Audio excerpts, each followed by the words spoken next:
Mikel, in every walk of life, there are great moments for us all. And when you drive into this magnificent training ground every day, I know you'll have a lot to think about. But at this moment, when the club's on the brink of rewriting some history in terms of winning the Premier League and maybe rewriting a new chapter with the Champions League, where are your thoughts when you drive in?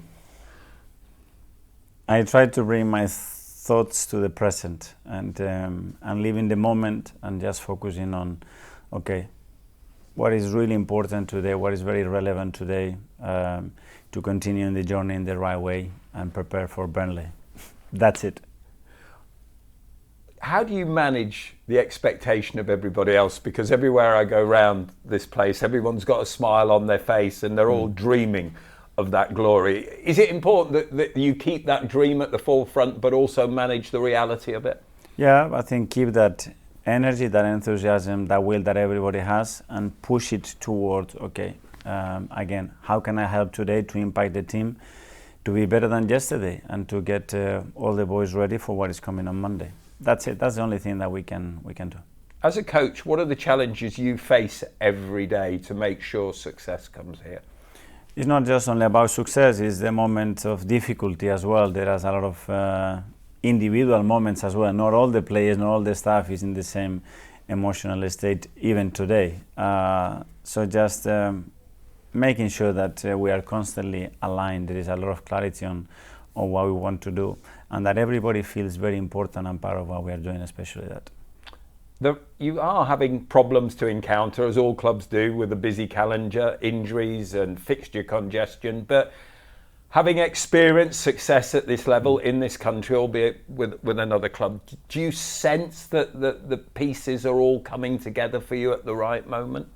Well, I think part of challenging the big trophies, especially in this country, is being very adaptable and find his way within the circumstances to remain very competitive and resilient. And the team has shown that for the last 10 months. And yeah, it's 3 games to go now. The only one that matters now is Burnley. And with the circumstances we have and certain injuries, okay, how can we go out there and be the best version of ourselves?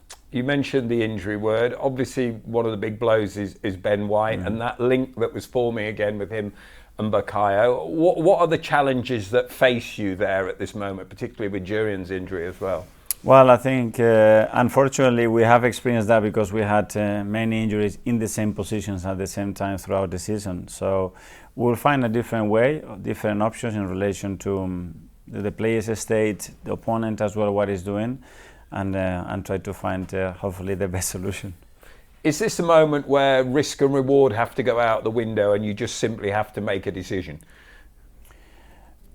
Yes, I mean you have to put everything on the table first to make that decision, and there are a lot of pieces, and then that decision that you made is for a period of time in the game because maybe you're gonna have to make a sub at 60 that is already planned because a player cannot play 90 minutes, and then you have to do it again. So I think analyze all the circumstances and then follow your gut feeling. As you've said, the next game and the most important game for Arsenal is Burnley. It's not just perhaps about winning this game. How much does winning this game by as big a margin as possible, with the greatest respect to Burnley, play into your thinking, given the mathematics of where we are in the title race? The only thing that we have to do is in the right, first of all, to be better than the opposition. That's going to lead to giving a big probability to win the game.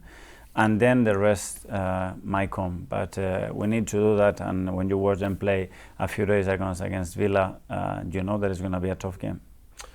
I know you've sort of been asked this question, and I think I could expect an answer. I know you didn't watch Man City last night because you were out with the sponsors' dinner, but there will be a big, if you beat Burnley, with respect to Burnley, if you beat them, there will be a natural pull towards what happens between Bournemouth and Man City. Do you feel yourself being sucked into that as a group, or is that something you just want to stay outside of? No, because ifs, especially in this league, I don't like them at all. So let's do what we have to do. That's the things that we can control. And when the other teams will do, we will have to wait and see. I'm sure there's been many good moments in your memory so far to this season, but What's pleased you most about your team, and what have you learnt most about the team, yourself, and the club out of those moments? I think the word that we use is resilience, ambitions, and adaptability. I think those three things have been very consistent, and they're extremely difficult to achieve for long periods, especially in this league, and I think we've shown that. And how much of the success you're enjoying at the moment and the potential success that could come with that, how much has that been down to the long-term strategy of this club since they asked you to leave Man City and come and take the reins? The planning, the sporting directors, the recruitment, how much has that work laid the foundations? There is so many people, obviously, that contributes daily to create and to build what in our eyes was the best path and the best way to do it. And then you have to earn it day by day, adapt to the circumstances, mold it, changes, and especially when the ownership shows the ambition that we have, when our supporters show the ambition that we have, when the team, the players, all the staff shows the ambition that we have, at the end it will come. A lot of things have to be aligned because the level is extraordinary here, but we are closer now.